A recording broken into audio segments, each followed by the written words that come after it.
Um, what's a misconception that people have about me? I think, all my life, people always thought na I had it all.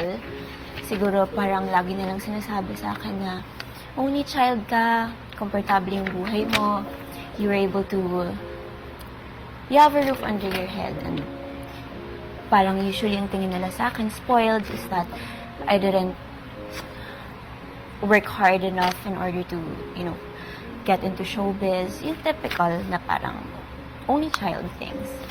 But in reality, I don't. I'm actually very, very, very broken. Behind all of this is a broken little girl who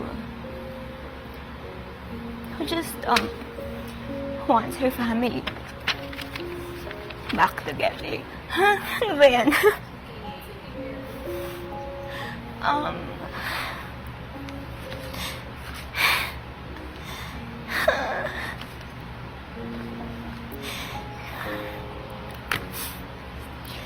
hirap kasi maging only child, tapos wala kang malalapitan. You don't have anyone to run into when you have problems, when you're happy, when you're sad. It's like you're by yourself all the time. And if you're wondering kasi, yung setup kasi ng family ko, yes, we live in one house, but my parents are no longer together. The only reason why they're together is because of me. So parang ako yung nagiging glue ng pamilya namin, and sometimes I feel like there's a lot of pressure on me, and there's a lot of guilt because what if the only reason why they're staying together is because of me? And sometimes parang naiisip ko, selfish ba ako for wanting them back together? Because what if there's a life for them they're so young, what if there's a life outside of our family? So there's just a lot of pressure, I guess. So ayun, bilang ang hirap naman ito.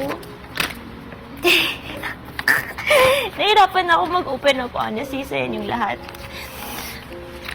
Because parang I feel like I'm so used to being strong, especially at home.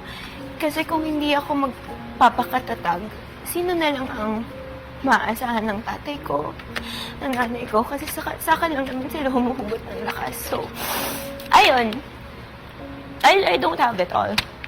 It's hard. It's hard being an only child. But, yeah. Siguro I also wish that people, gusto ko malaman nila. I mean, like all of us here, we're all just trying our best. Like I said earlier, before I came here, I was very, very broken. That's why sobrang thankful ko na naging part ako ng sobrang laking bagay being part of this house, because first time ever feeling ko may masayang pamilya ako. Like, I feel like I'm waking up with so much sisters and so much brothers. Wala. If hindi nyo kasi lang, pangarap ko rin kasi din talaga to, like all of us. And I'm also just trying to be better. I'm not perfect. There's so much I want to change about myself. So like all of you, I'm trying kung ano man ang nakikita nila online, with Bianca being so bubbly, so happy all the time.